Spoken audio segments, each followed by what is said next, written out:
eno ye Extreme Media UJ. Subscribe for all updates. Tubira Malema Abirizi okuleetebwa mu kooti. Olwasemba yali wakuleetebwa mu kooti ku Lwokutaano nga abiri. Nenga mukimanyi alwalina ku lwa Idi. Amateeka galagira nti kooti wange kyerina okukola step yonna gyerina okukola naye neetuuka ku lunaku olukulu oba public holiday. Balina okukozesa olunaku oluddako mu bwangu ddala. So olwaleero tubadde tusuubira ensonga lwaki twaze mu kooti nga tumanyi nti engeri gyali Idi ku Lwokutaano era engeri lwa Mande ebbalaza olunaku oluddako olw'okukola bantu badde bamuleeta mu kooti. Naye ate kitwewuunyiza okubanga aba prison aba bamukomera baleese buleesi lupapula lwe bayita remand warrant nga lulaga nti yali wakuleetebwa nga abiri ne bamulekayo ne batamuleeta. So tugezaako okunyonyola omulamuzi ensonga lwaki mulabye tugenze mu kasenge k'omulamuzi okwogera naye naye nga ffe kye tubadde tumunyonyola tugamba nti ekuvanga 17 Ogwokusatu nga kooti etafuta amateeka emaze okusalawo negamba nti etteeka erikwatagana ne kompyuta lye bakyajingira Malema Abirizi balisuula ebbali ne bagamba nti etteeka kyamu era abalamuzi ne bawa orders ezirambikiddwa obulungi nti teri muntu yenna teri kitongole kya gavumenti kyonna omuntu yenna alina okugenda mu maaso ng'asa mu nkola etteeka eryo oba ng'omuntu yenna ne banga balina omuntu yenna gwe bayisa mu mitendera ejja kooti nga Malema Abirizi n'abalala ku tteeka eryo nga tumugamba nti ogenda mu maaso n'okusigaza Malema Abirizi mukomera n'abalala kiba kya bumenyi bw'amateeka kuba kooti yalagira nti mu mateeka oba ogenda kuggyako omuntu eddembe lye naddala okumuteeka mu nkomi oba ng'omusibye kyandibadde nga kikolebwa mu mateeka amatuufu. So ffe tugamba nti okuva ku olwo olunaku buli ddakiika gy'amalayo buli lunaku lw'amalayo buli ssaawa gy'amalayo kiba kya bumenyi bw'amateeka kiba kikyamu era tubadde tumugamba amaleeta yandibadde ng'aleeteddwa ne wano mu kooti tekyetaagisa kubanga kooti yalagira kyeyandibadde akola kiri kimu okulagira abantu abo male bamute ave mukomera ne prison tewandibadde nga bamukute essaawa eno tewandibadde nga bamuterese mu bukyamu era kimenya mateeka kimenya semateeka. Omulamuzi kyagezaako okwesibako nti wadde ensalawo eri twagimuweereza bulungi ng'eri ne certified okonfirminga nti eva mu kooti enkulu taata ayagala order endala gye bayita decree ng'eriko orders ate nga orders already ziri mu nsala eyo eri kuki ku kooti ate ne kooti saawa no muze mugiraba n'omulamuzi azaatugamba kooti kati zaagala agenda ku mikutu si byakuleeta lupapula bwodi nti kyosoma wali ku mukutu kyekituufu n'ekirala teri awakanya naye takiwakanya nti kooti enkulu oba kooti etafuta amateeka etteeka eryo yalisazaamu yagamba nti etteeka eryo kyamu. So ffe tulowooza nti kyabulabe nnyo kibi nnyo okusanga ng'ate ebitongole bya gavumenti nga kooti we yalagira nti balina okugoberera kooti kyesazeewo ate ebyo ebigenda mu maaso n'okumenya amateeka okusigala nga bakutta abantu bateresa abantu mu bukyamu ate ne kooti we twandibadde tuddukira owa prison ayinza ogamba wayinza enjala bampawula esiri looya njala bwabuza okuva mu kooti ate ne kooti gye tuddukiddemu eyandibadde ng'eyamba okulwanira eddembe ly'omuntu obutatyobola ddembe ly'obuntu ate nayo neeyongera okuwabali amaanyi nti nedda kitegeeza nti Malema Abirizi ne baba nga teyali mu misango gino egyawaabwa Uganda Law Society twateekayo omusango n'abantu abalala era kooti nekkiriziganya naffe nti ffe nga baabwa omusango wandibadde nga tujjayo decree kitegeeza tuba tetugijjeeyo abantu bajja kusigala nga bagenda mu makomera. Ffe kyetulinze twagala kola oba kooti zino ng'ate ekiragiro kiva mu esiga eddamuzi twagala taba abalamuzi aba kooti eza wansi ng'egye bagenda okutyoboola ekiragiro kya ate kooti enkulu ebasingako kuba saawa no kyekigenda mu maaso. Saawa no ebitongole bya gavumenti ebikuta abantu abo biri mu kumenya amateeka kutyoboola ebiragiro bya kooti ensukulumu oba kooti etafuta amateeka kyetulowooza nti kikyamu nnyo.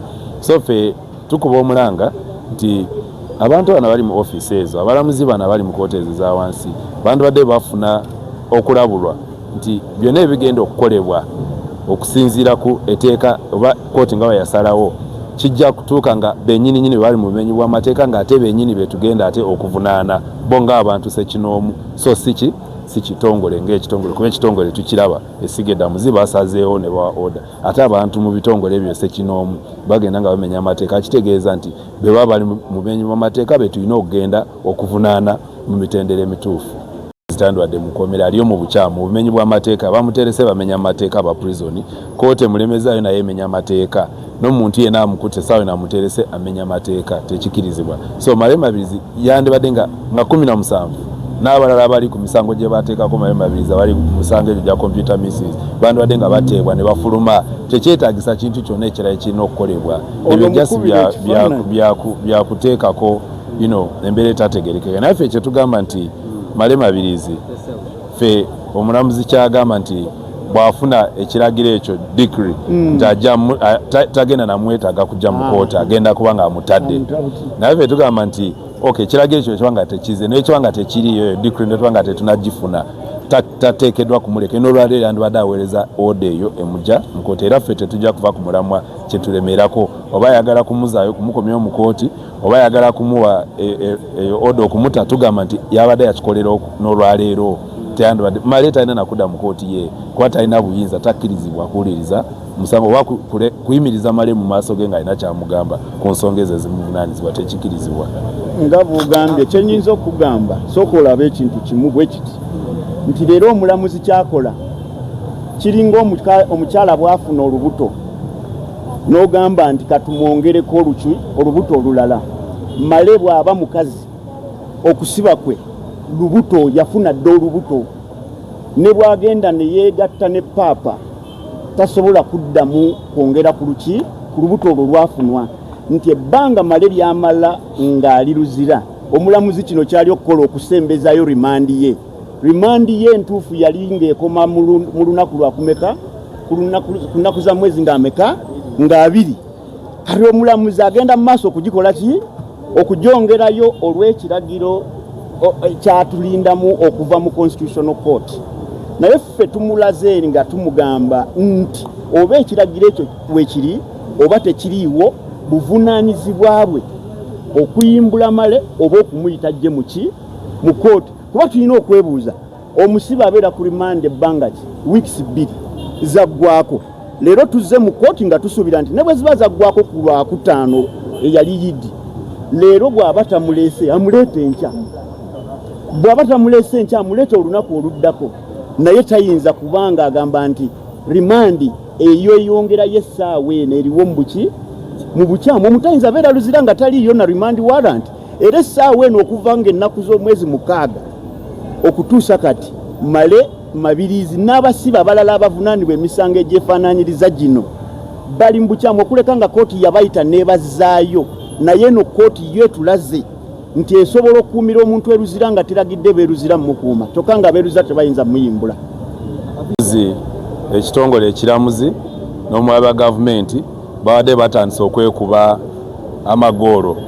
Omuwaba gavumenti agamba si buvunaanyizibwa bwange bwa kooti egamba naffe si musango gwaffe gwaki gwa DPP. Era kyetubadde twogerako nti n'ebitongole bya gavumenti n'abantu abakola mu bitongole bya gavumenti bwe bali mu kumenya amateeka kye bakola kya bumenyi bw'amateeka era tuze tukyogerako wano nti kooti yakolereyo oda abantu abo tebandibadde nga basigala mu kooti ezo kyova kati nabo bennyini abalina obuvunaanyizibwa balemereddwa okutuukiriza obuvunaanyizibwa ne batandika okwegaana buli omu asongamu oli olunwe nti buvunaanyizibwa bw'oli so ffe tugamba nti ekyandwadde kikolebwa kye tugenda okukola ffe ng'abantu ng'ekitongole kya Uganda Society tujja kutandika okunogolayo abantu ssekinoomu abali mu bumenyi bw'amateeka abali mu kuza emisango egyo mu kumenya ebiragiro bya kooti kuba kooti ensukulumu yasalawo naye ne batandika okwetooloola DPP batwale fayiro DPP bagamba kooti erina okukola ki oteeka so kiswaza nnyo naddala mu mbeera y'efuga ly'amateeka okusanga nga bennyini bandwadde batwalira amateeka bandwadde bakuuma amateeka oba balwanira amateeka be bagamenya era ffe tetujja kisirikako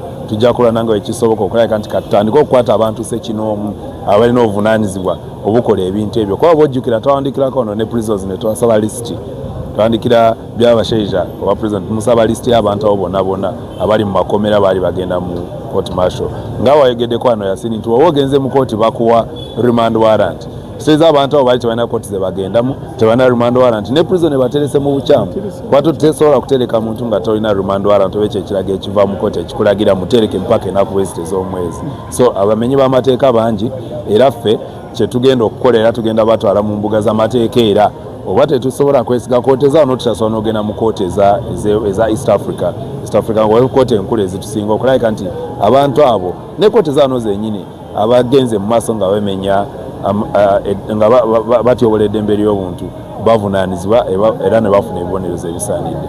As you are aware, we expected Male Mabirizi to be produced in court today. The initial date he was supposed to appear in court was Friday, the 20th, which happened to be Eid. And legally, when an action is supposed to be done, or if court is supposed to do anything and falls on a public holiday, the next day is the date that is considered. We were surprised, of course, when he appeared in court and prison does not come with Malema Bizi. They only brought his remand warrant without him. And the presumption, and you heard me addressing the judicial officer, she says she has to first issue another date. But we do actually object to that, because we are saying from the 17th of March, when the Constitutional Court nullified the law under which Malema Bizi is being tried, and specifically those sections 26, 28, and the whole act, and issued a permanent injunction restricting any government institution and anyone from enforcing the provisions of that act, then it means anyone who was undergoing trial, Malema Bizi and others, it should have been stopped forthwith. The order was very clear. Now, there's no judicial officer can insist, the Chief Magistrate is insisting on a decree that you need to extract a decree. You cannot insist on a decree when you have a certified copy of a judgment. This is a judgment of the Court of Appeal. It is uploaded on ULI. ULI is the property of the judiciary. It is managed by judicial officers. If she has any doubts as to that order, she can consult fellow judicial officers. Recently, we saw a directive from the Chief Justice himself saying the courts are going paperless, meaning everything, what is uploaded, everything, whether it's a decision, whether it's any order of court, it is uploaded on ICMIS, it is uploaded on ULI, and it should be respected. Now, when you look at the law, the certified copy of the judgment, which you provided her, alone is enough to actually show that this is what court decided. She should take judicial notice of that. Now, these technicalities of saying I need a decree, Malema Bizi was not a party to the constitutional petition, how the Uganda Society and other parties. And if the other parties are not even interested in maybe executing, it should not prejudice or affect a third party, especially in a case like this, which should be self-executing. The orders are self-executing. From the date that order was issued by court, that decision was made and downloaded, uploaded on ULI, signed by the justices of the Court of Appeal. Every institution of government should respect that.